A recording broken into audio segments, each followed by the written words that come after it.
What I wanted to do was kind of give you my experience in riding in Google's new Waymo. I am very, very fascinated about AI, and I've been following all the different aspects of it.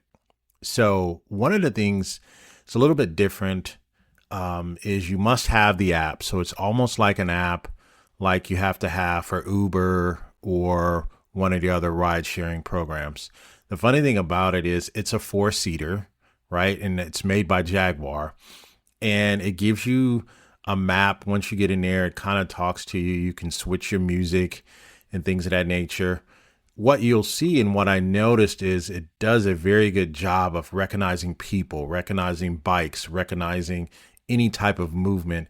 It has cameras. It's like it has a 360-degree cameras every single area of the car on the outside. So it's always monitoring, always looking for little things. Like if a kid pushed the ball out into the street or whatever, it would pick it up immediately. So one of the things I noticed is that when it has traffic, it appears as though it's overly cautious. So a regular driver would drive, but what the Waymo did was it was overly cautious, and it would actually pick up on risky drivers or people cutting in front of you and cutting you off.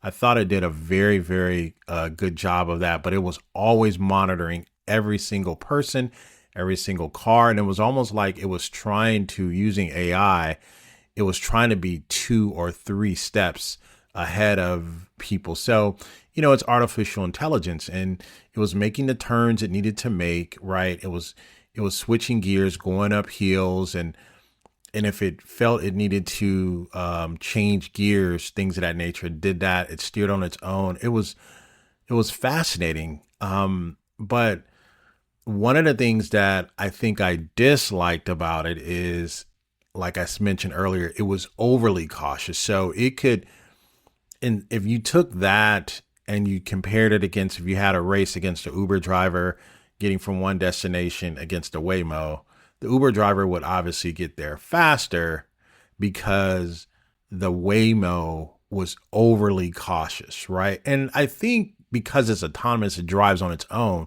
I don't have a problem with that. I don't have a problem with it being overly cautious. And I kept looking at the map. I kept trying to figure out what it was doing. How is it thinking? How is it accelerating going up the hills? And again, you can pick your own music and have a nice, relaxing ride. It talked to you a lot and different things like that. And it told you can pick up and talk to tech support at any time. Now, I wanted to compare that against the Amazon Zook. So I had an opportunity to go to Las Vegas and get in their pilot. The thing about it is it's not all over town. And you did need to download the app, but you could not pick up a ride unless you were in the nearby area of where they run their routes at. The New York, we went to New York, where that's where everybody was picking them up. So as you can see here, we're entering in. So you're going to see two seats on both sides. It's more of a four-seater, right?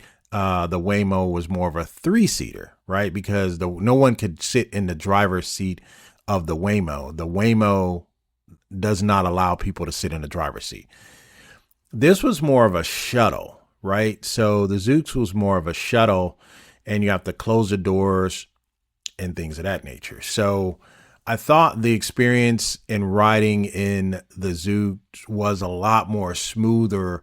It felt more like a taxi cab, but a very safe taxi cab. And it is the smoothest ride I've ever felt in any type of vehicle of that nature. So it almost felt and smooth and drove as smooth as a Tesla for the first time when you first get in the Tesla.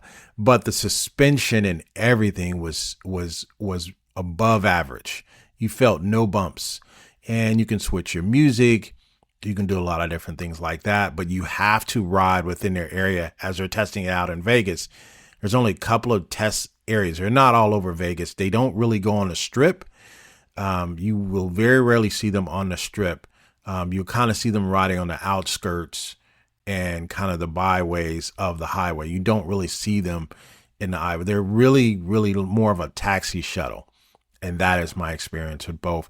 If I had to do a comparison over the two, um, I would say for city driving, I would obviously take the Waymo.